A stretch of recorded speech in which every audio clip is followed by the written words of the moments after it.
नमस्कार, न्यूज के इकलौते फैमिली शो न्यूज की पाठशाला में आप सभी का बहुत स्वागत। मैं हूं सुशांत सिन्हा। ये वो पाठशाला जहां सबकी क्लास लगती है। और सबसे पहले आपको बता दूं कि आज पाठशाला में क्या क्या है और कौन कौन सी क्लास लगाने वाला हूं। करोड़ों के नोट, महाभ्रष्टाचार, लेकिन बीच में आ गई नरेंद्र मोदी नाम की दीवार। 5 राज्य के चुनाव में वोट से ज्यादा नोट क्यों बरस रहे हैं, आज इसका चैप्टर खोलूंगा। टेबल पर 5 करोड़, कार में 2 करोड़, यह खुला खेल फर्रुखाबादी कौन खेल रहा है, आज इसका चैप्टर भी होगा। फिर बात होगी कि केजरीवाल से ज्यादा क्या ममता बनर्जी को गिरफ्तारी का डर सताने लगा है। मोदी पर हमलावर राहुल के अरमानों की सुप्रीम कोर्ट में कैसे धज्जियां उड़ी हैं, आज इसका चैप्टर भी है। यूपीए राज में बने बिजनेसमैन का वो घर दिखाऊंगा जिसे देखकर चक्कर आ जाएगा। इसके बाद एक बहुत इंटरेस्टिंग चैप्टर है बॉस। 237 साल पहले, एक दो नहीं, 237 साल पहले किसने भविष्यवाणी कर दी थी कि नरेंद्र मोदी प्रधानमंत्री बनेंगे। आज उस भविष्यवाणी के बारे में आपको बताऊंगा। प्रधानमंत्री मोदी और वो भविष्यवाणियां जो दिमाग का फ्यूज उड़ा देंगी, आज उसका चैप्टर भी लेकर आया हूं। इसके अलावा सुरंग के अंदर फंसे 41 मजदूरों के बाहर आने की पहली तस्वीर का जिक्र होगा। और आखिर में किस्सा अनसुना, जब पानी के साथ नरेंद्र मोदी को खानी पड़ी थी रोटी, वो किस्सा क्या है, ऐसा क्यों हुआ था, ये आपको पाठशाला के अंत में बताऊंगा। लेकिन सबसे पहले दिन भर की बड़ी खबरों का रिवीजन, उसके बाद पहला चैप्टर।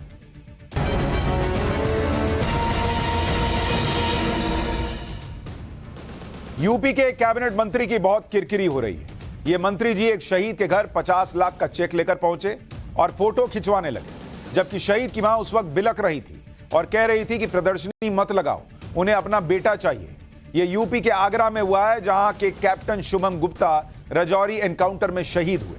घर के गमगीन माहौल के बीच यूपी सरकार में मंत्री योगेंद्र उपाध्याय 50 लाख का चेक लेकर पहुंच गए भाई साहब। और इतना भी नहीं देखा कि मां का क्या हाल है, शहीद कैप्टन शुभम गुप्ता के घर गए और वहां शहीद की बिलकती मां को चेक देकर फोटो खिंचवाने लगे भाई साहब।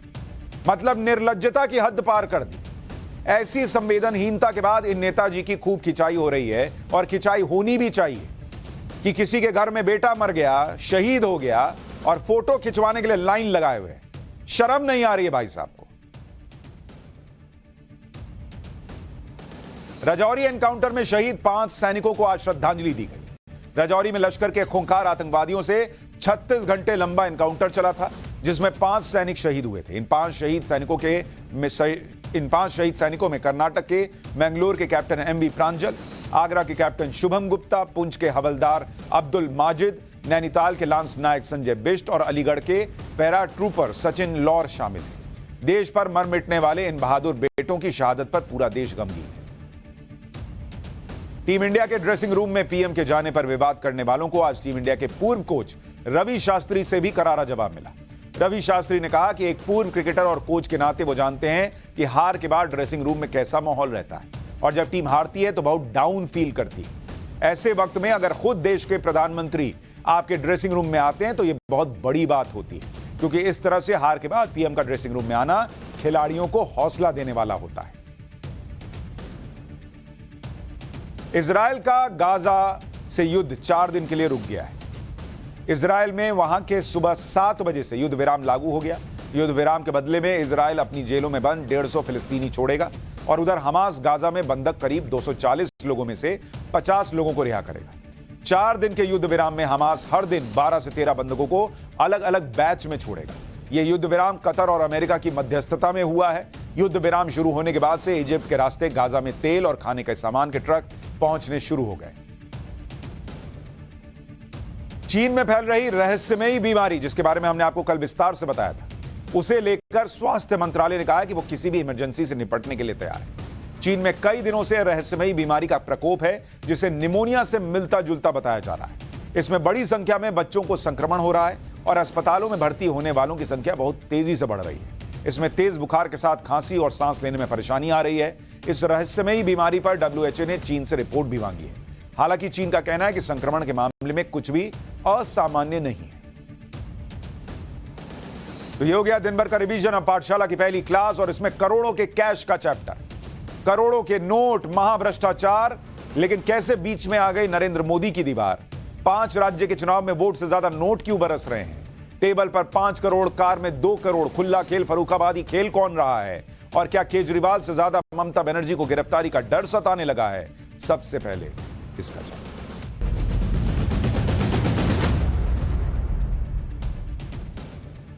बॉस, एक ऐड आपने देखा होगा, भैया ये दीवार टूटती क्यों नहीं? एक ऐड देखा ना, भैया ये दीवार टूटती क्यों नहीं? ऐसा ही कुछ हाल देश में हो रखा है, जहां नरेंद्र मोदी देश के पैसे और भ्रष्टाचारियों के बीच दीवार बनकर खड़े हो गए, और वो दीवार भी नहीं टूट रही भ्रष्टाचारियों से। तो भाई लोगों ने तरीका क्या निकाला कि ये माहौल बना दो कि करप्शन कोई मुद्दा ही नहीं है।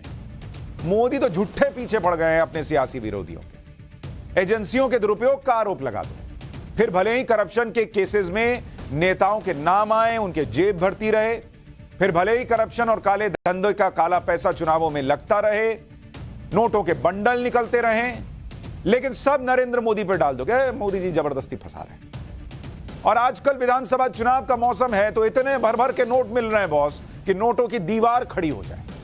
दीवार खड़ी हो जाए, आप इसे देखेंगे तो दंग रह जाएंगे। सबसे पहले तस्वीरें दिखाइए इन नोटों के बंडल की।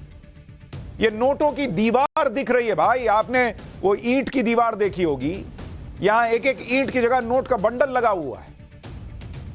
जो आदमी देखे उसके मुंह से लार गिर जाए कि बॉस ऐसी एक दीवार अपनी बन जाए तो जीवन में हर मुश्किल की दीवार आदमी फांद जाए। लेकिन ये बेईमानी का पैसा है बॉस, ऐसी चीज में किसी दूर रही। इतना कैश देखकर हर कोई हैरान है। शायद ही आपने कभी इतना कैश एक साथ देखा होगा। 500 रुपए की गड्डियों की एक ऊंची सी दीवार खड़ी है, भर भर के पैसे दिख रहे हैं। नोटों की दीवार की कुल कीमत 5 करोड़ रुपया है, और ये 5 करोड़ रुपए का कैश है बॉस। अब 5 करोड़ का कैश लेके तो कोई शॉपिंग करने निकला नहीं होगा, ना शादी में खर्च करने के लिए जा रहा होगा। इसलिए संभावना बहुत है कि यह कैश काला धन का हिस्सा है। और ऐसा दावा है कि यह कैश इसी कार में भरकर ले जाया जा रहा था, जिस कार को अब आप स्क्रीन पर देख रहे हैं, जिसे चेकिंग के दौरान तेलंगाना पुलिस ने पकड़ा। गुरुवार को तेलंगाना के रंगारेड्डी के गच्ची बाउली में कार से 5 करोड़ का कैश जब्त किया गया। कार भी कुछ लाख की होगी और उसमें करोड़ों का कैश जा रहा था। कैश से भरे ये 2 सूटकेस तेलंगाना पुलिस को मिले हैं। जांच के दौरान जब पुलिस ने कार को चेकिंग के लिए रोका, यह रुको देखें जरा, तो उसमें सूटकेस था। पुलिस को शक हुआ कि सूटकेस लेके जा रहे, जरा चेक कराओ। जब सूटकेस खोला गया तो पुलिस के भी होश उड़ गए इतने नोट देखकर।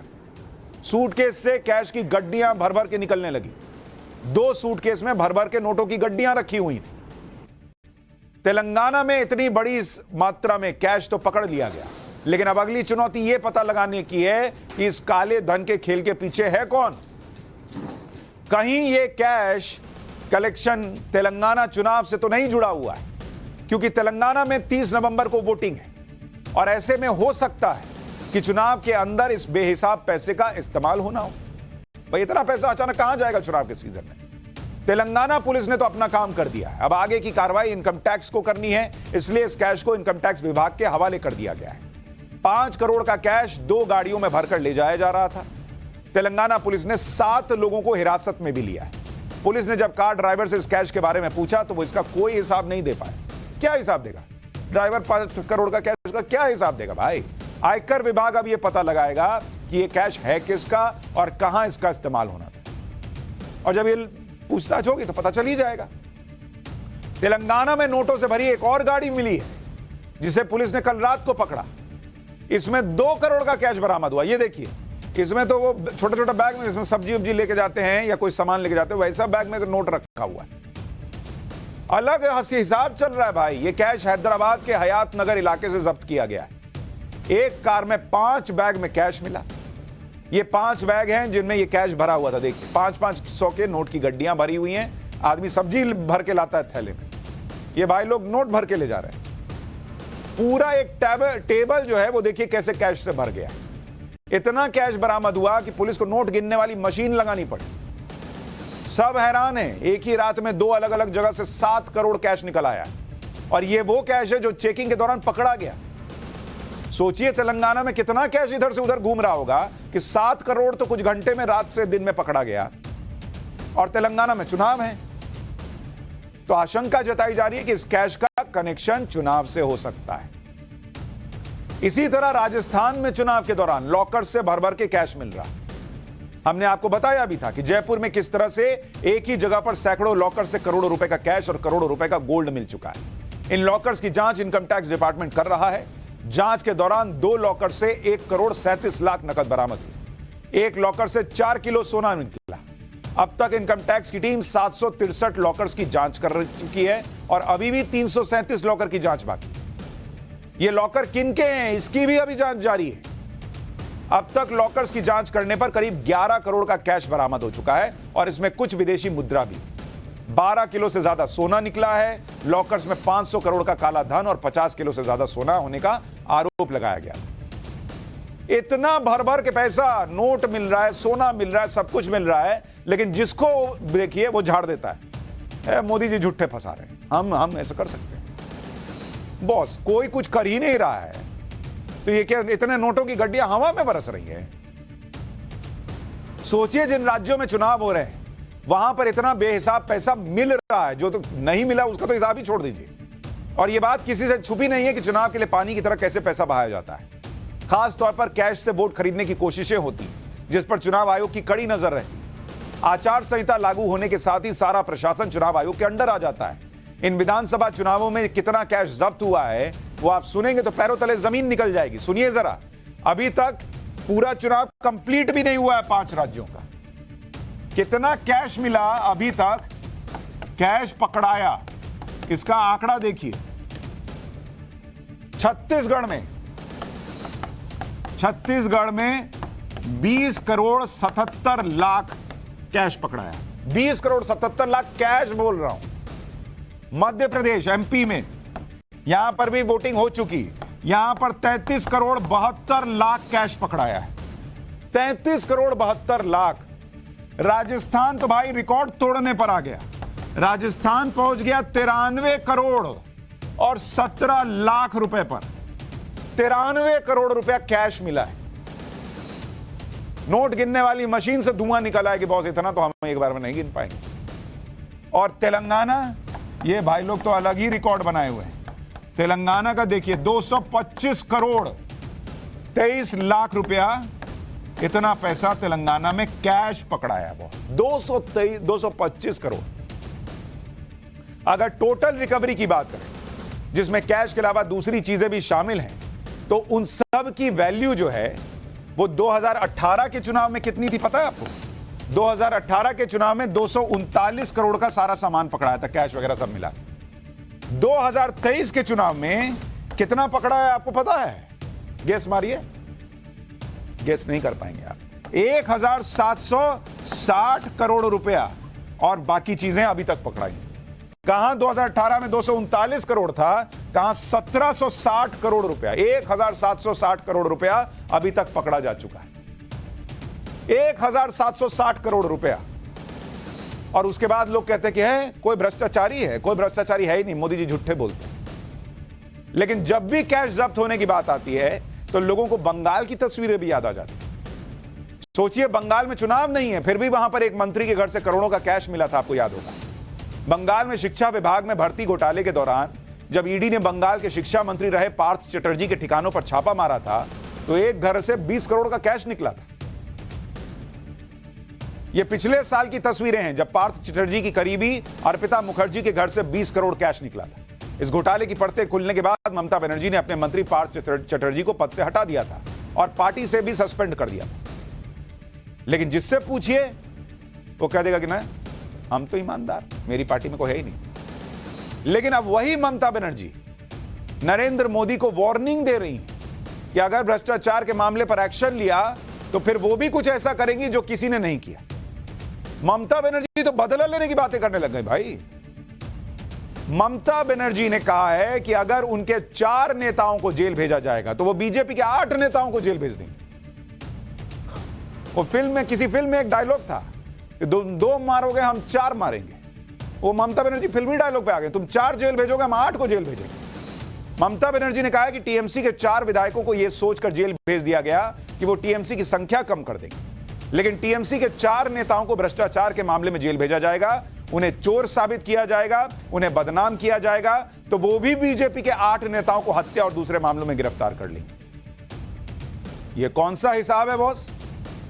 या तो आप फंसाने की बात कर रही हैं, और नहीं तो अगर किसी ने हत्या की है या दूसरे मामले हैं तो आपके 4 लोग अरेस्ट होंगे, तभी उनको क्यों अरेस्ट कीजिएगा? पहले ही अरेस्ट कीजिए।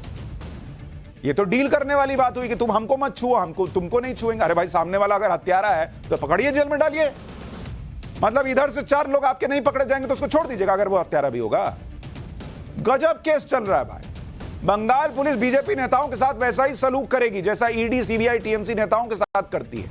ये धमकी दी जा रही है एक तरीके से। ममता बनर्जी ने कहा कि केंद्रीय एजेंसियां अभी विपक्ष को टारगेट कर रही हैं, लेकिन 2024 के लोकसभा चुनाव के बाद बीजेपी टारगेट पर होगी। ममता बनर्जी ने कहा कि अगर उनके 4 नेताओं को जेल भेजा जाएगा तो वो बीजेपी के 8 नेताओं को जेल भेजेगी। ममता बनर्जी के मुताबिक कि ये सारी चीजें जो हैं वो अब आने वाले वक्त में हो सकती। आप सोचिए किस लेवल की पॉलिटिक्स हो गई, किस लेवल की। और वो फिर वही वाली बात कि भाई हमको जो है टारगेट किया जा रहा है। असल में ममता बनर्जी भी अरविंद केजरीवाल वाले रास्ते पर है। जैसे केजरीवाल के एक करके साथी भ्रष्टाचार के मामलों में जेल गए, वैसे ही एक करके ममता बनर्जी के करीबी भी जेल जा रहे हैं और कई करीबियों पर भ्रष्टाचार के गंभीर आरोप हैं। जैसे पिछले महीने अक्टूबर में ममता बनर्जी की सरकार में खाद्य मंत्री रहे ज्योति प्रिय मलिक को ईडी ने अरेस्ट किया। ज्योति प्रिय मलिक पर राशन घोटाले का आरोप है, जिसमें पब्लिक डिस्ट्रीब्यूशन के लिए जाने वाला गेहूं और चावल ओपन मार्केट में व्यापारियों को बेच दिया गया, यह आरोप। इसी तरह से पिछले साल ममता बनर्जी की सरकार में शिक्षा मंत्री रहे पार्थ चटर्जी को ईडी ने शिक्षक भर्ती घोटाले में गिरफ्तार किया। पार्थ चटर्जी और उनकी सहयोगी अर्पिता मुखर्जी के पास से करोड़ों रुपए का कैश बरामद हुआ। ममता बनर्जी के भतीजे अभिषेक बनर्जी से ईडी की पूछताछ हो चुकी है। अभिषेक बनर्जी पश्चिम बंगाल में प्राइमरी स्कूल टीचर भर्ती के मामले और कोयला तस्करी के मामलों में घिरे हुए हैं। अभिषेक बनर्जी की पत्नी रुजिरा बनर्जी से भी ईडी पूछताछ कर चुकी है। यानी ममता बनर्जी के कई करीबी भी निशाने पर है। तो ममता बनर्जी ने कुछ दिन तो ये सब देखा, आप कह रही हैं कि 4 अरेस्ट करो, हम 8 करेंगे। लेकिन अब ममता बनर्जी धमकी दे रही हैं कि अगर उनके 4 लोग जेल गए तो 8 बीजेपी के जेल जाएंगे। लेकिन यह भी कोई बात हुई कि वो 4 पकड़ेंगे तो आप 8 पकड़कर बंद करेंगे? भाई गलत कर रहे हैं तो अभी पकड़िए। लेकिन ये एक तरह से धमकाने जैसा है। नरेंद्र मोदी के खिलाफ चेहरा बनने के लिए ममता बनर्जी अब इस टकराव के रास्ते पर आ गई। जबकि पिछले कुछ महीने से ममता बनर्जी शांत दिख रही थी, अब जब ममता बनर्जी को लगा कि राहुल गांधी और दूसरे नेता तो इंडी गठबंधन में हावी होते जा रहे हैं और इंडी गठबंधन जैसा तो कुछ बचा है नहीं, वहां तो जूतम पैजार चल रही है, कुर्ते फट रहे हैं, तो वो भी खुद को प्रोजेक्ट करने लगी हैं कि भैया नरेंद्र मोदी से मैं ही भिड़ रही हूं, बीजेपी से मैं ही भिड़ रही हूं। ममता बनर्जी ने यह भी धमकी दी है कि दिसंबर में संसद सत्र के दौरान दिल्ली जाएंगी, वहां अपने सांसदों को लेकर पीएम मोदी से मिलेंगी और अपनी कुछ मांगे उनके सामने रखेंगी, और अगर उनकी मांगे पूरी नहीं हुई तो वो दिल्ली में विरोध प्रदर्शन करेंगी। ममता बनर्जी की स्ट्रैटेजी बिल्कुल बदल गई है। इसका पता महुआ मोइत्रा के केस से भी लग जाता है। महुआ मोइत्रा के मामले में पहले तो टीएमसी ने बिल्कुल किनारा कर लिया, कोई लोड ही नहीं ले रही थी ममता बनर्जी और उनकी पार्टी। महुआ मोइत्रा के बचाव में लोग कुछ बोले ही नहीं भाई। लेकिन अब अचानक ममता बनर्जी खुलकर महुआ मोइत्रा के बचाव में आ गई, जिससे पार्टी में यह मैसेज जाए कि अलग अलग मामलों में फंसे टीएमसी नेता अकेले नहीं है, पार्टी उनके साथ खड़ी है। जबकि इससे पहले कैश फॉर क्वेरी मामले में टीएमसी के नेता महुआ मोइत्रा से दूरी बना रहे थे, कुछ नहीं बोल रहे थे।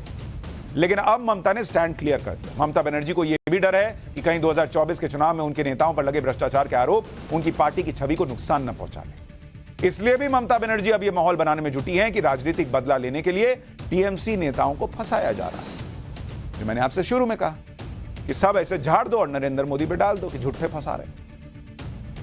एक तरफ तो ममता बनर्जी जैसी नेता हैं जो धमकी दे रही हैं कि 4 को जेल में डालोगे तो हम 8 को जेल में डाल देंगे। दूसरी तरफ तो कांग्रेस पार्टी है जो जांच एजेंसी की क्लीन चिट की बजाय खुद ही अपने नेताओं को क्लीन चिट देने पर आ गई। कर्नाटक में कांग्रेस के बड़े नेता हैं डीके शिव कुमार, जो कर्नाटक में कांग्रेस सरकार में डिप्टी सीएम भी हैं और गांधी परिवार के चहेते भी हैं। उनके खिलाफ आय से अधिक संपत्ति के मामले की सीबीआई जांच तब से चल रही है जब कर्नाटक में बीजेपी की सरकार हुआ करती थी। लेकिन अब जब कर्नाटक में कांग्रेस की सरकार आई तो कांग्रेस की सरकार ने अपने deputy CM DK Shivakumar के खिलाफ आय से अधिक संपत्ति के मामले में सीबीआई से जांच करवाने की राज्य सरकार की सहमति को वापस ले लिया। भाई सीबीआई जांच तभी करती है जब राज्य सरकार से गुजारिश करता है केंद्र से कि इस मामले की सीबीआई जांच करा लीजिए। तो ये लोग बीजेपी ने करा कि भाई सीबीआई जांच कराइए, सीबीआई जांच होने लगी। अब ये सत्ता में आए तो कह रहे हैं कि भाई हमको नहीं चाहिए, आप ले जाओ सीबीआई वापस ले जाओ।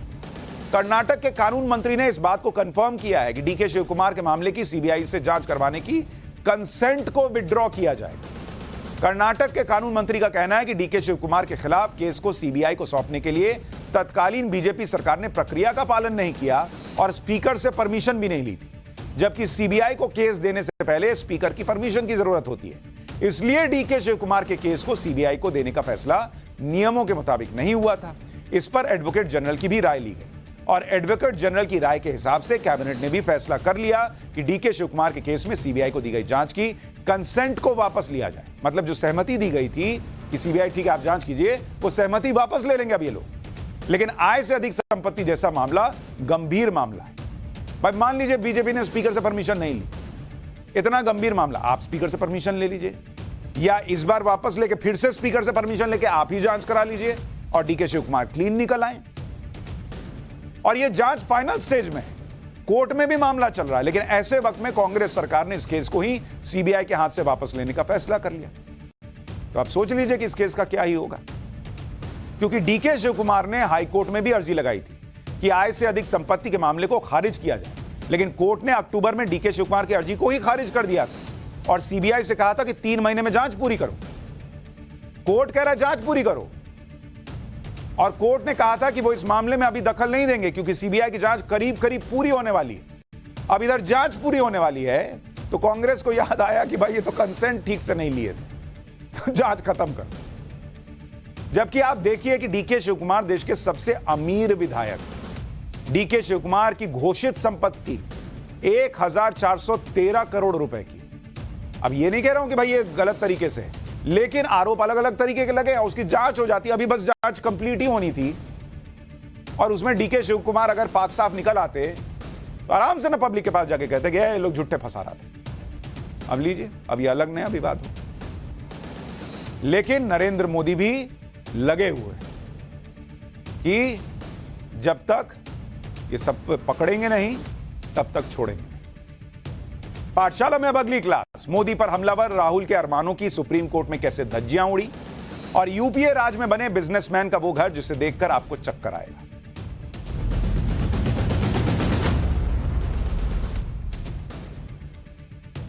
पाठशाला में आज वैसे वो भी चैप्टर है कि कैसे 237 साल पहले किसी ने प्रधानमंत्री नरेंद्र मोदी के प्राइम मिनिस्टर बनने की भविष्यवाणी की, लेकिन उससे पहले आज क्या हो रहा है वो भी आपको बताऊं। ममता बनर्जी हो या कर्नाटक की कांग्रेस सरकार, कोई भी ये नहीं चाहता कि उनके खिलाफ, उनके नेताओं के खिलाफ कोई जांच हो। इसलिए खुद को बचाने के लिए वो हर जांच को राजनीतिक नाम देने का प्रयास करते हैं। जबकि ऐसे मामले में जिसमें जांच हो रही है, सच सामने आ रहा है, उन मामलों की जांच को लेकर विपक्ष राजनीति करने लगता है। जैसे उद्योगपति गौतम अडानी का मामला, जिसे लेकर कांग्रेस लगातार यह आरोप लगा रही है कि मोदी सरकार गौतम अडानी को बचा रही है, जबकि आज सुप्रीम कोर्ट ने इस मामले में ऐसी ऐसी बातें कही हैं जिससे विपक्ष का एजेंडा ध्वस्त हो गया। सुप्रीम कोर्ट में आज क्या हुआ वो आपको बताऊंगा, उससे पहले देखिए कैसे राहुल गांधी हर मंच से पीएम मोदी और अडानी को टारगेट करते हैं। अब तो उन्होंने प्रधानमंत्री मोदी का नाम गौतम अडानी से जोड़कर नए अपशब्द कहना शुरू कर दिया है। यह बयान सुनिए राहुल गांधी का, फिर आपको बताऊंगा कि आज कोर्ट में जो हुआ वो कैसे राहुल गांधी के अरमानों की धज्जियां उड़ने जैसा है। जब दो जेब कतरे किसी की जेब काटना चाहते हैं तो सबसे पहले क्या करते हैं? क्या करते हैं? हां, ध्यान हटाने का काम करते हैं। एक आता है, आपके सामने आता है और आपसे कोई ना कोई बातचीत करता है, आपका ध्यान इधर उधर ले जाता है। पीछे से दूसरा आता है, जेब काट लेता है, चला जाता है। मगर जेब कतरा सबसे पहले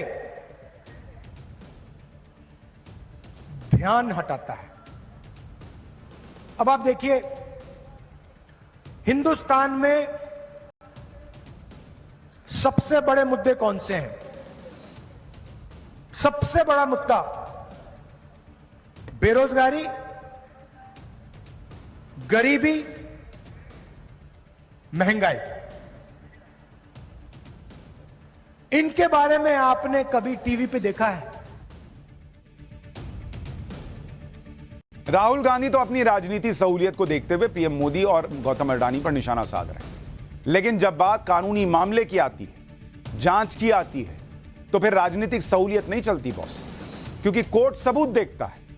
आज हिंडनबर्ग और अडानी ग्रुप के मामले में सुप्रीम कोर्ट में सुनवाई हुई और आपको सुनना चाहिए कि आज कोर्ट ने क्या क्या कहा है, कैसे राहुल गांधी के अरमानों की धज्जियां उड़ी हैं। सुनवाई के दौरान chief justice of India DY Chandrachud ने अडानी ग्रुप पर हिंडनबर्ग की रिपोर्ट को लेकर बड़ी टिप्पणी की। सुप्रीम कोर्ट ने कहा कि हिंडनबर्ग की रिपोर्ट को हम लोग अंतिम सत्य नहीं मानते। भाई नेता मानते होंगे, कोर्ट थोड़ी मानेगा, और नेता अपनी सहूलियत से मान रहे हैं। तो आज कोर्ट ने कहा कि हम लोग अंतिम सत्य नहीं मानते हिंडनबर्ग की रिपोर्ट को, तभी तो हमने सेबी को इस मामले की जांच करने के लिए कहा है। सुप्रीम कोर्ट की टिप्पणी इसलिए बड़ी है क्योंकि अडानी ग्रुप के खिलाफ जो भी आरोप लगाए वो या तो हिंडनबर्ग की रिपोर्ट के आधार पर लगाए गए या फिर अखबारों के आधार पर लगाए गए। तो इसलिए जो लोग सिर्फ नरेंद्र मोदी को घेरने के नाम पर, गौतम अडानी को घेरने के नाम पर, उन्होंने परम सत्य बता दिया कि हिंडनबर्ग ने कह दिया हो गया अब खत्म। भाई कोर्ट कह रहा है ऐसा नहीं है, हम अपनी एजेंसियों की मानेंगे और तभी हमने जांच के लिए बोला है। तो पहला तो अरमान वहीं धुआं धुआं हो गया, माचिस लग गई बात। इतना ही नहीं, सुनवाई के दौरान चीफ जस्टिस ऑफ इंडिया ने याचिकाकर्ता को फटकार लगाई और कहा कि आप जो आरोप लगाते हैं उसके पीछे कुछ ना कुछ जिम्मेदारी होनी चाहिए। अब तक जो भी कार्रवाई की गई है वो हमारे आदेशों पर हुई है। चीफ जस्टिस ने कहा कि अगर जांच एजेंसी नोटिस जारी किए बिना ही पूरी जांच को सबके सामने रख दे तो क्या यह पूर्वाग्रह नहीं होगा। याचिकाकर्ता ने हिंडनबर्ग मामले की जांच को सेबी से हटाकर एसआईटी को ट्रांसफर करने की मांग की। इस पर भी चीफ जस्टिस ने कठोर टिप्पणी करते हुए कहा कि सेबी एक विश्वसनीय संस्था है, क्या बिना किसी ठोस सबूत के जांच को सेबी से ट्रांसफर करके एसआईटी को देना कोर्ट के लिए सही होगा? इनके पीछे के कोई कारण तो होना चाहिए ना भाई। आपने कह दिया कि नहीं सेबी से मत कराइए, एसआईटी से करा लीजिए। कल को एसआईटी करेगी, कहेगी एसआईटी से ना कराइए, सीबीआई से कराइए, ना इनसे ना कराइए, उनसे कराइए, यही चलेगा क्या? जब याचिकाकर्ता ने सुनवाई के दौरान फाइनेंशियल टाइम्स का हवाला दिया तो चीफ जस्टिस ने कहा कि उन्हें नहीं लगा कि वो विश्वसनीय संस्था को यह नहीं कह सकते कि आप किसी अखबार को एक सोर्स की तरह इस्तेमाल करें, चाहे वो फाइनेंशियल टाइम्स ही क्यों ना हो। भाई सुप्रीम कोर्ट की यह टिप्पणी भी बहुत अहम है क्योंकि राहुल गांधी ने भी हाल में अडानी ग्रुप के खिलाफ जो नए आरोप लगाए थे वो फाइनेंशियल टाइम्स की रिपोर्ट के आधार पर ही लगाए थे। विपक्ष मोदी सरकार पर यही आरोप लगाता है कि वो अडानी ग्रुप को बचा रहे, अडानी ग्रुप के खिलाफ जांच नहीं कर रहे। जबकि इस पर आज सुप्रीम कोर्ट में सुनवाई के दौरान सॉलिसिटर जनरल ने खुद बताया कि इस मामले में कुल 24 केस हैं, जिसमें से 22 केस की जांच सेबी पूरी कर चुकी है। भाई जांच नहीं हो रही तो 24 में 22 केस की जांच कैसे पूरी हो गई? और जहां तक रहे 2 केस, तो वो 2 केस ऐसे हैं जिसमें फॉरेन रेगुलेटर से जानकारी इकट्ठा करनी है। सुनवाई के आखिरी में सीजेआई ने सभी पक्षों से पूछा कि क्या आप वो कोई और बात कहना चाहते हैं। इस पर एक याचिकाकर्ता ने कहा कि जांच को सेबी से हटाकर एसआईटी या किसी और एक्सपर्ट कमेटी को देना चाहिए। एक और पक्ष ने कहा कि हिंडनबर्ग के खिलाफ जांच की मांग करते हैं। एक और पक्ष ने कह दिया कि वो एसबीआई और एलआईसी के खिलाफ जांच की मांग करते हैं। इस पर चीफ जस्टिस भड़क गए, कहा कि आप लोग ये क्या कर रहे हैं बॉस? कोर्टरूम को आपने कॉलेज की डिबेट बना दिया है कि कॉलेज में डिबेट चल रही है। आपको समझना चाहिए कि एसबीआई और एलआईसी के खिलाफ जांच के परिणाम क्या होंगे। आप कोई फैक्ट नहीं दे रहे हैं, आप तथ्य नहीं दे रहे हैं, बस आरोप लगा रहे हैं। कुछ तो जिम्मेदारी रखनी चाहिए। मतलब कोर्ट को याद दिलाना पड़ रहा है बॉस, जैसे हमने पाठशाला में याद दिलाते कि कम से कम एसबीआई एलआईसी पे बोलने के पहले सोचिए, लाखों करोड़ों लोगों का पैसा है उसमें लगा हुआ। कोर्ट कह रहे सबूत तो दीजिए, कुछ नहीं, जो मन में आया बोल दिए, कर दिए, हो गया वाला हिसाब इस देश में चल रहा है। अडानी मामले का सच तो आपने देख लिया कि सुप्रीम कोर्ट में भी यह मामला नहीं टिक रहा है, लेकिन हर मन से अडानी मामले को लेकर पीएम मोदी के खिलाफ दुष्प्रचार किया जाता है कि जैसे देश में सूट बूट वालों की सरकार चल रही है। इसके पहले जैसे देश में कोई व्यापारी ही नहीं था। बॉस खुद कांग्रेस के राज में क्या क्या नहीं हुआ है वो इन लोगों को याद नहीं रहता है। आपको एक उदाहरण दिखाता हूं। कुछ दिन से एक बिल्डिंग का वीडियो बहुत वायरल हो रहा है। वो वीडियो दिखाइए जरा। इस शानदार बिल्डिंग के टॉप पर, लोग बिल्डिंग में घर बनाते हैं, इस बिल्डिंग के टॉप पर एक आलीशान घर बना हुआ है। ऊपर देख रहे हैं, बिल्डिंग के ऊपर एक घर बना हुआ है और ये व्हाइट हाउस जैसा घर लग रहा है, जैसे अमेरिका के राष्ट्रपति का घर है सफेद सफेद, वैसा ही सफेद पूरा बंगला बना हुआ है किसी बिल्डिंग के छत पर। लेकिन क्या आपको पता है कि ये किसने अपने लिए बनवाया था, किस सरकार के वक्त बनवाया था? ये जो आप बिल्डिंग की छत पर महल देख रहे हैं, ये घर विजय माल्या का है बॉस। और ये घर विजय माल्या ने तब बनवाया था जब देश में प्रधानमंत्री नरेंद्र मोदी नहीं थे, जब देश में मनमोहन सिंह की सरकार थी और राहुल गांधी का राज चलता था। अब ये नहीं कह रहा हूं कि इस बंगले को बनाने में सरकार ने कुछ मदद कर दी, विजय माल्या ने गलत तरीके से बनाया, नहीं बनाया, वो नहीं कह रहा। आपको यह दिखा रहा हूं कि ऐसा नहीं है कि 2014 के बाद सारे जमीन में से ऐसे ऐसे व्यापारी निकलने लगे, उसके पहले तो सब जो है वो कहीं झोपड़ी में रह रहे थे। विजय माल्या ने अपने लिए ऐसा शानदार घर बनवाया था कि दुनिया में बहुत कम ही ऐसे लोग होंगे जिन्होंने किसी ऊंची बिल्डिंग के ऊपर अपना ऐसा आलीशान घर बनवाया। इसे देखकर कोई भी दंग रह जाएगा। विजय माल्या ने अपना यह घर बेंगलुरु में बनवाया था। माल्या का यह आलीशान घर बेंगलुरु में किंगफिशर टावर्स की 33वीं और 34वीं मंजिल पर बना हुआ है। 32 मंजिल के टावर के ऊपर यह करीब 1 एकड़ में बना हुआ है। इसका बिल्टअप एरिया करीब 40,000 स्क्वायर फीट है। 40,000 स्क्वायर फीट। यह जमीन से 400 फीट ऊपर बना हुआ आलीशान घर है। इसकी कीमत $20 मिलियन यानी करीब 166 करोड़ रुपए थी। माल्या की इस हवेली में एक शानदार बार भी मौजूद है। इसमें इंडोर पूल है, आउटडोर पूल है, सैलून है, स्पा है, सब है। इसकी छत पर हेलीकॉप्टर की लैंडिंग के लिए हेलीपैड भी बना हुआ है। तब तो कोई कहे कि अरे सूट बूट वालों की सरकार थी, देखिए बिल्डिंग के ऊपर बंगला बना लिए। यह घर जिस किंगफिशर टावर्स पर बनाया गया था वो किंगफिशर टावर्स बेंगलुरु शहर के सेंटर में। 2008 में विजय माल्या ने किंगफिशर टावर्स का प्रोजेक्ट प्लान किया था और इसके लिए माल्या ने करीब 4.5 एकड़ में अपने पैतृक घर को गिरवा दिया। किंगफिशर टावर्स के 3 ब्लॉक्स में 82 अपार्टमेंट तैयार किए गए। इसमें से 30 अपार्टमेंट विजय माल्या ने रखे और बाकी पार्टनर्स के थे। 10 अपार्टमेंट्स माल्या परिवार के सदस्यों को दिए। यहां हर फ्लैट 8,000 स्क्वायर फीट का है जिसकी कीमत 20 करोड़ रुपए थी। कांग्रेस राज में विजय माल्या का रुतबा किसी राजा महाराजा से कम नहीं था बॉस। फिर चाहे महंगी गाड़ियों का शौक हो या आईपीएल की टीम खरीद लेना हो। लेकिन मोदी का राज शुरू हुआ तो माल्या के वक्त का पहिया ऐसा उल्टा घूमा कि सब कुछ हाथ से निकल गया। आज की तारीख में लोन देने वाले बैंक हो या जांच एजेंसियां या फिर कोर्ट, सभी को विजय माल्या की तलाश है, क्योंकि कांग्रेस राज में विजय माल्या ने अपनी राजनीतिक पहुंच का इस्तेमाल करके 17 बैंकों से करीब 9,000 करोड़ रुपए का लोन लिया, लेकिन कभी लोन को चुकाने की जरूरत ही नहीं समझी। जब मोदी राज में माल्या को लगा कि उसे लोन तो चुकाना होगा तो 2016 में देश छोड़ के भाग गया। लेकिन नरेंद्र मोदी पैसा छोड़ने वाले थे देश का। केंद्र सरकार ने माल्या पर ऐसा शिकंजा कसा कि बैंकों ने अब तक अपना काफी पैसा रिकवर कर लिया है और बाकी की रिकवरी के लिए विजय माल्या के प्रत्यर्पण की प्रक्रिया चल रही है।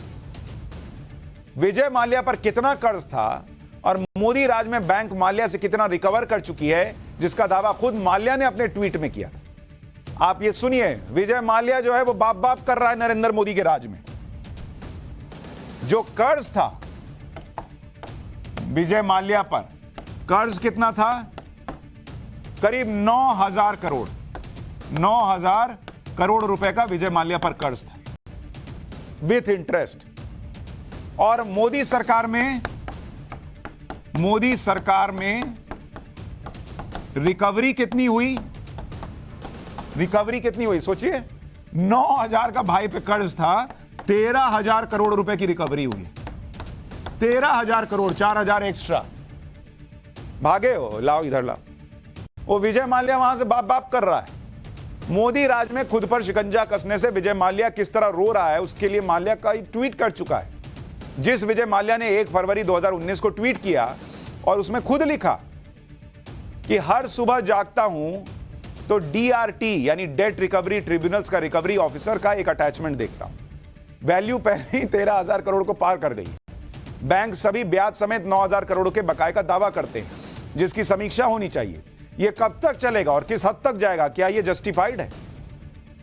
तुम देश से भागे थे, वो जस्टिफाइड था? तो यहां हो रहा है हिसाब।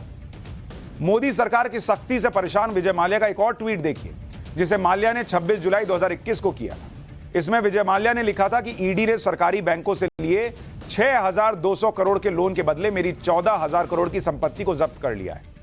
उसने इन संपत्तियों को बैंक के हवाले कर दिया, जिसके बदले बैंक 9,000 करोड़ कैश रिकवर कर चुकी है और सिक्योरिटी के तौर पर 5,000 करोड़ बना चुके हैं। बैंक कोर्ट से मुझे दिवालिया घोषित करने को कह रहे हैं। लगता है उन्हें पैसे ईडी को लौटाने हैं। अविश्वसनीय। यानी माल्या से जिस तरह से उसकी करतूतों की वसूली हुई, उससे खुद माल्या भी हैरान परेशान कि भाई उसने एक दौर देखा था, कोई पूछने वाला नहीं है, और यहां जो है वो कॉलर पकड़ के पैसा लिया जा रहा है और वापस भी लाने वाले हैं। अब खाली विजय माल्या नहीं आ रहा है, वो नीरव मोदी अलग परेशान है। उसके चेहरे का नूर चला गया। पहले हीरा बेचता था तो हीरे की तरह चमकता था, यहां उसको ऐसा रगड़े हुए हैं कि उसका नूर चला गया। और एक वो मेहुल चोकसी था, वो भाई इतना खा पी के ऐसे हो रखा था, वो ऐसा भागा, उसके पीछे ऐसे नरेंद्र मोदी सरकार पड़ी कि सूख के काटा हो गया। ये हाल हो रखा है देश का पैसा लेके भागने वालों का। यहां कह दिया जाता है कि मोदी जी तो दोस्त है, कोई भ्रष्टाचारी ही नहीं। खैर, ये सब तो हिसाब किताब चलेगा। पाठशाला में अब अगली क्लास, और बड़ी इंटरेस्टिंग क्लास है जिसका सबको इंतजार था। 237 साल पहले, 237 साल पहले किसने भविष्यवाणी कर दी थी कि मोदी पीएम बनेंगे? प्रधानमंत्री मोदी और वो भविष्यवाणियां जो दिमाग का फ्यूज उड़ा देंगी, अब उसका चैप्टर।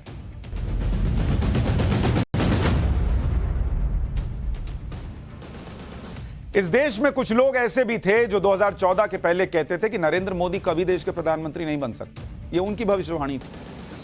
लेकिन क्या आप कल्पना कर सकते कि नरेंद्र मोदी के पीएम बनने की भविष्यवाणी 237 साल पहले हो गई? भाई तब तो नरेंद्र मोदी पैदा भी नहीं हुए थे, लेकिन यह भविष्यवाणी हुई और आज उसके बारे में आपको बताऊंगा।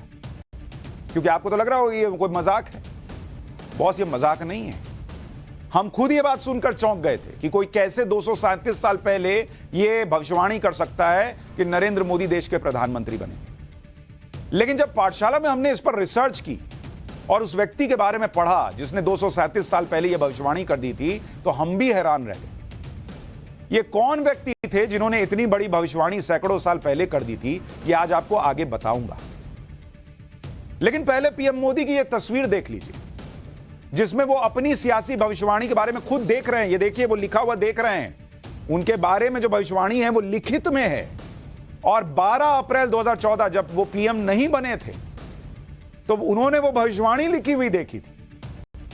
आमतौर पर आपने पीएम के 2014 में शपथ लेते हुए तस्वीरें देखी होंगी, लेकिन यह तस्वीर नरेंद्र मोदी के पीएम बनने से पहले की तस्वीर है।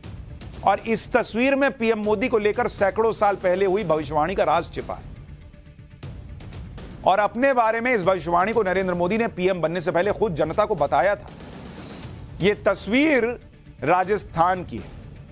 12 अप्रैल 2014 की तस्वीर है, यानी नरेंद्र मोदी के पीएम बनने से ठीक 1 महीने पहले की तस्वीर।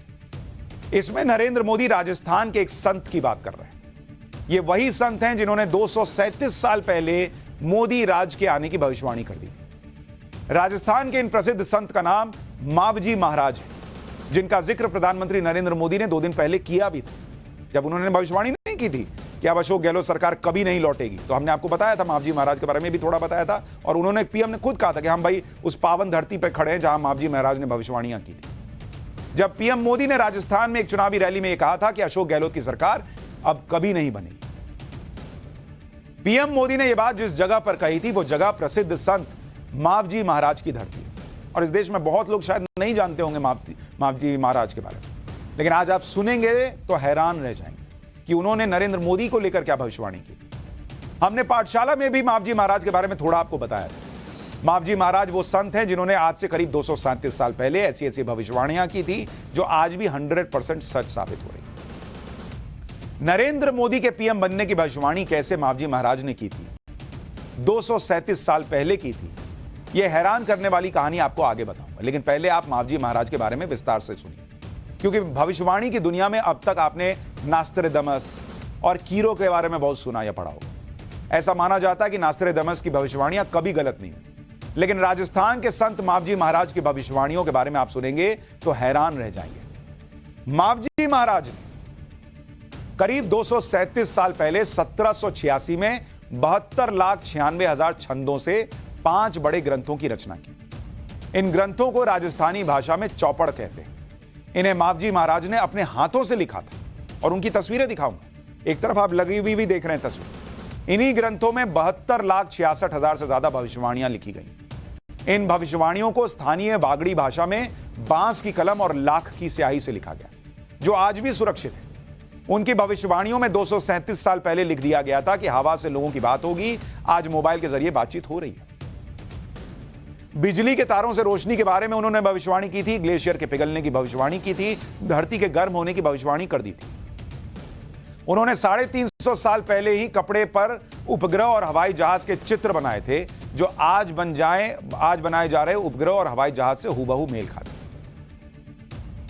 आगे बढ़ने से पहले आपको मावजी महाराज की कुछ भविष्यवाणियों के बारे में विस्तार से बताता हूं, जो उन्होंने बागड़ी भाषा में लिखा था। जैसे उन्होंने लिखा कि पूरब पश्चिम वायरा बाजसी सर्वे वाणी फरसी। यहां डालिए, यहां दिखाता हूं, इस पर डालिए, आपको यह तस्वीर दिखाता हूं जो उन्होंने भविष्यवाणियां की।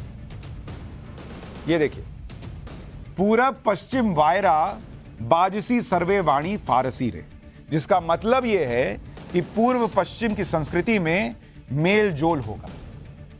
यह उन्होंने कहा था। आज भारत और पश्चिम के देश यूरोप और अमेरिका के बीच बहुत राजनीतिक, व्यापारिक और सांस्कृतिक संबंध है। आप उसको उस जमाने से कंपेयर कीजिए। उस जमाने इस तरह के संबंध नहीं थे और उन्होंने ये भविष्यवाणी की थी कि भविष्य में ऐसा होगा कि पश्चिम और पूरब के बीच मेल हो। फिर एक भविष्यवाणी की कि बधनी सिर थकी भार उतरयसी, यानी कि बैलों के सिर से बोझ हल्का होगा। आज के दौर में खेतों की जुताई हलों के बजाय ट्रैक्टर से होती और लोग कहते हैं कि यही वो भविष्यवाणी थी कि बैलों के सिर से बोझ कम होगा, यानी ऐसा कोई यंत्र आएगा जो बैलों का बोझ कम करेगा। तीसरी भविष्यवाणी जो उन्होंने लिखी थी कि बहू बेटी काम भारे सासू पिसड़ा पिसेगा। इसके बारे में लोग कहते हैं कि इसका मतलब है कि बहू बेटियां पढ़ लिख कर नौकरी करेंगी, सास घर का काम करेंगी। आजकल बहू बेटियां पढ़ रही हैं और बाहर निकलकर काम कर रही हैं। 4 जुगना बंधन तोड़ी जुगना भगत तारिया। ये देखिए, 4 जुगना बंधन तोड़ी जुगना भगत तारिया, यानी 4 युगों से चले आ रहे जाति धर्म के बंधन टूटेंगे। उस जमाने में इन्होंने कह दिया कि जाति के और धर्म के बंधन टूटेंगे और भक्ति के माध्यम से हल निकलेगा। और आज शहरों में लोग धर्म और जाति से ऊपर उठकर मिलकर काम भी कर रहे हैं, इंटरकास्ट मैरिजेस भी हो रही हैं, जबकि उस दौर में तो ऐसा सोचा नहीं जा सकता था। इसलिए ये भविष्यवाणियां सुनकर आज लोग हैरान रह जाते हैं कि तब उन्होंने न जाने क्या देखा और ऐसा लिखा। धरती तो तांबा वर्णी होसी, यानी धरती तपकर तांबे की रंग की हो जाएगी, यानी धरती का तापमान लगातार बढ़ता जा रहा है। और उन्होंने ग्लोबल वार्मिंग, एक तरह से एक्सपर्ट्स कहते हैं कि ये ग्लोबल वार्मिंग के संकेत थे। भाई उस जमाने में तो इतना तापमान नहीं बढ़ रहा था, तो धरती तपकर तांबे के रंग की हो जाएगी, ये कैसे उनको पता था?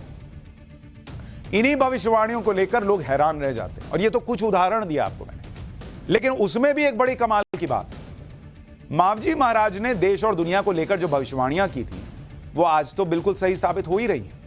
इसके अलावा मावजी महाराज ने भारत की राजनीति को लेकर भी भविष्यवाणी की थी, जो नरेंद्र मोदी पर बिल्कुल फिट बैठती है। पीएम मोदी की मावजी महाराज पर बहुत आस्था है। वो पिछले कई वर्षों से मावजी महाराज के बेणेश्वर धाम जा रहे हैं। ये नरेंद्र मोदी की अप्रैल 2014 की तस्वीरें हैं, वीडियो है, जब वो गुजरात के मुख्यमंत्री थे और 2014 के चुनाव प्रचार के दौरान बेणेश्वर धाम गए थे। यहां नरेंद्र मोदी ने मावजी महाराज की 237 साल पुराने इस ग्रंथ को देखा था और बहुत ध्यान से देखा था। तब नरेंद्र मोदी को यह जानकर बहुत हैरानी हुई थी कि उनके बारे में भी इस ग्रंथ में एक भविष्यवाणी की हुई 237 साल पहले। यह देखिए, उस भविष्यवाणी को वो पढ़ रहे हैं। नरेंद्र मोदी ने यह बात तुरंत नोट कर ली और चुनावी सभा में जाकर लोगों को सुनाई भी। इस भविष्यवाणी में क्या लिखा गया था, पहले नरेंद्र मोदी जो कह रहे हैं वो सुनिए, फिर मैं आपको उस भविष्यवाणी का एक एक शब्द बताऊंगा और उसका मतलब समझाऊंगा।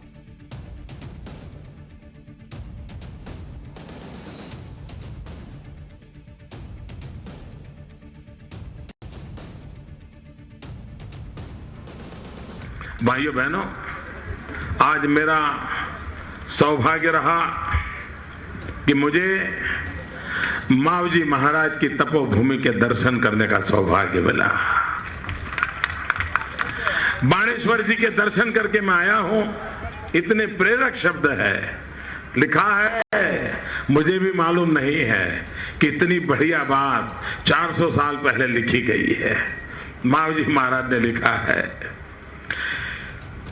जम्बू खंड जुमलो आगे है महाराज, धोरा घड़नी ढूल की, गुजरात नो डंको वागे महाराज।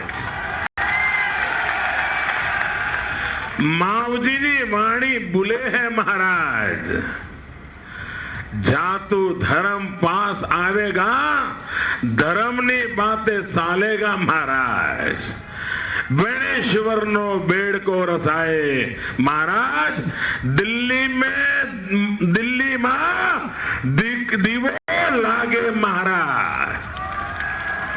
इन्होंने गुजरात को और दिल्ली को जोड़ दिया है महावरी जी महाराज ने। अद्भुत बात है जी। उस जमाने में गुजरात से दिल्ली जाकर के दिया जलेगा, ये बात मावजी महाराज ने कही है भाइयों। आज की तारीख में कोई भी ये सुनेगा तो हैरान रह जाएगा कि ऐसी भविष्यवाणी कोई कैसे कर सकता है। ये नरेंद्र मोदी को लेकर 237 साल पहले की गई वो भविष्यवाणी है जिसके बारे में देश की जनता को अप्रैल 2014 में पता चला। अब आपको इस भविष्यवाणी के शब्दों के बारे में एक एक करके बताता हूं। जरा यहां तस्वीर डालिए कि उस भविष्यवाणी में लिखा क्या था। जरा इसको लोग देखेंगे तो आपको समझ में आएगा।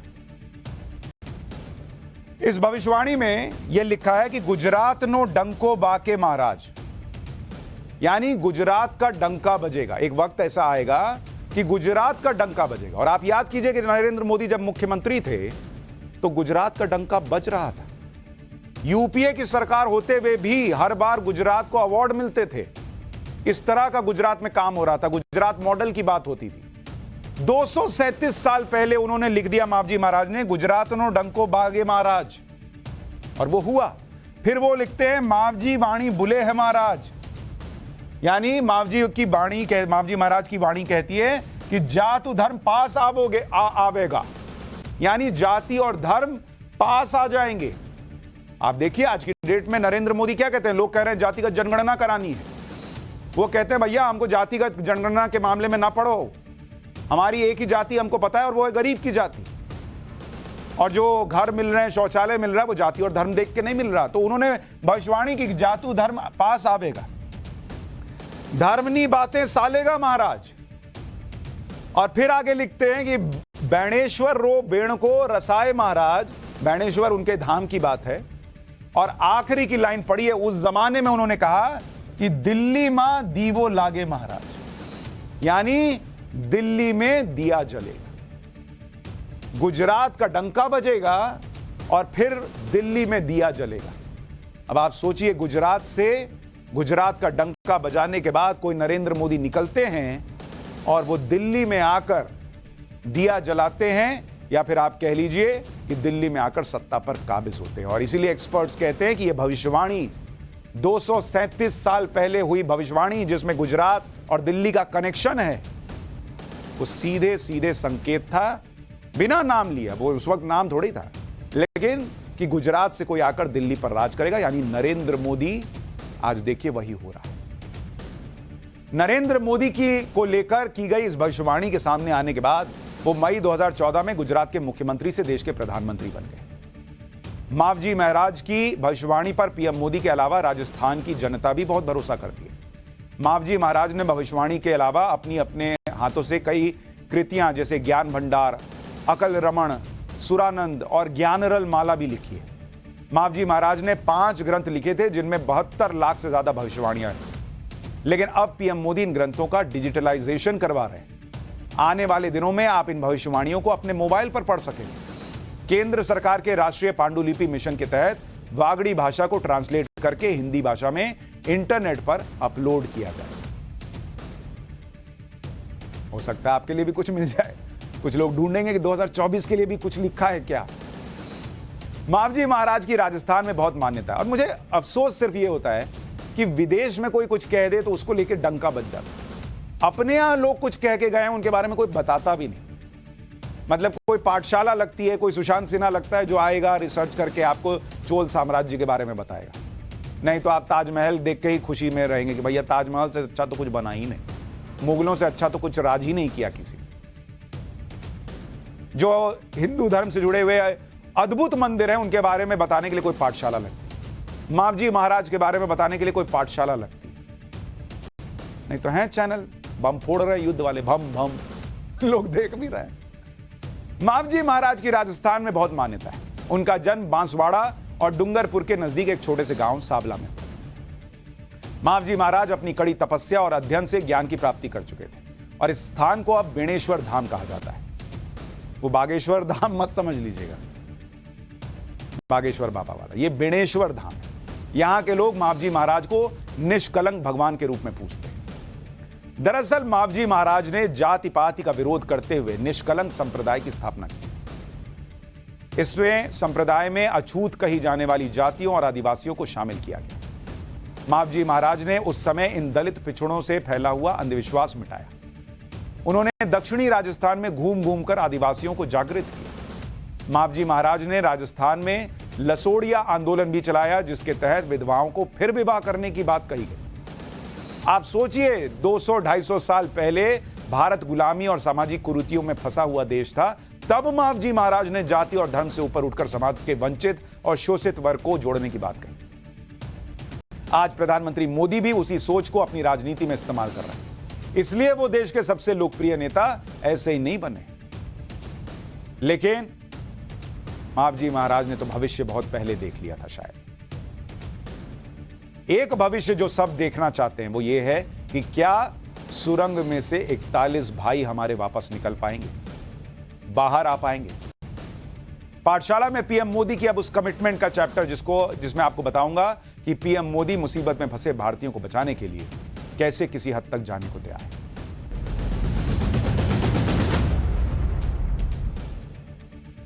इस वक्त पूरा देश यही दुआ कर रहा है कि किसी तरह से उत्तरकाशी की सुरंग में फंसे 41 मजदूर सुरक्षित बाहर आ जाए। देश उन 8 भारतीयों के भी सुरक्षित लौटने की दुआ कर रहा है जिन्हें कतर में फांसी की सजा सुनाई। ये सभी 8 भारतीय नौसेना के पूर्व अफसर हैं।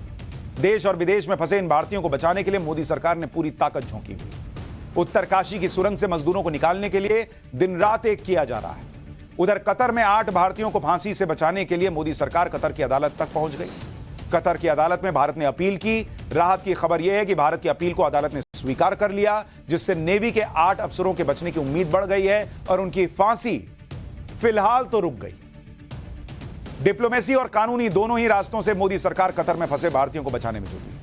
8 भारतीयों को फांसी की सजा के खिलाफ मोदी सरकार ने कतर की कोर्ट में अपील किया। मीडिया रिपोर्ट्स के मुताबिक कतर की कोर्ट ने भारत सरकार की अपील को मंजूर कर लिया है और जल्दी ही इस मामले में सुनवाई होगी।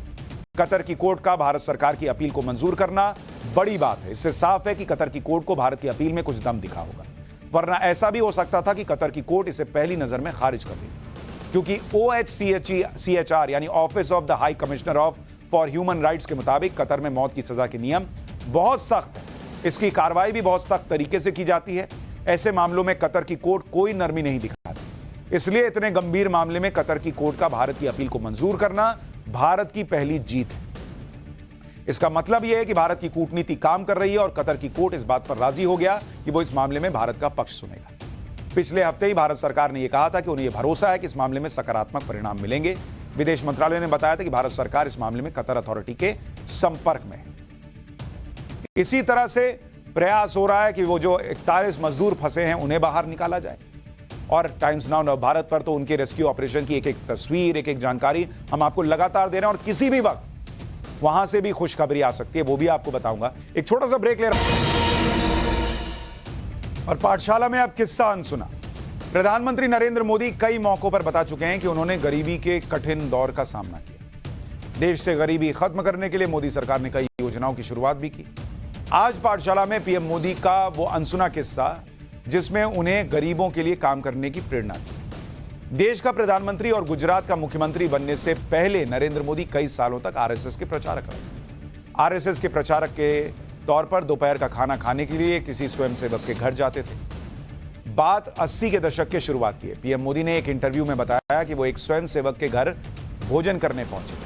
आरएसएस का वो स्वयंसेवक एक झुग्गी में अपनी पत्नी और बच्चे के साथ रहता था। उसने नरेंद्र मोदी को खाने में बाजरे की रोटी और एक कटोरी में दूध दिया। पीएम मोदी ने बताया कि इस दौरान मां की गोद पर बैठा बच्चा दूध की कटोरी को एकटक देख रहा था। बच्चे को देखकर उन्हें लगा कि जैसे बच्चे ने कभी दूध देखा ना हो। नरेंद्र मोदी ने जैसे ही दूध का कटोरा बच्चे को दिया, उसने तुरंत दूध पी लिया। इसके बाद नरेंद्र मोदी ने पानी के साथ बाजरे की रोटी खाई ताकि बच्चा जो चाहता था उसे मिल सके।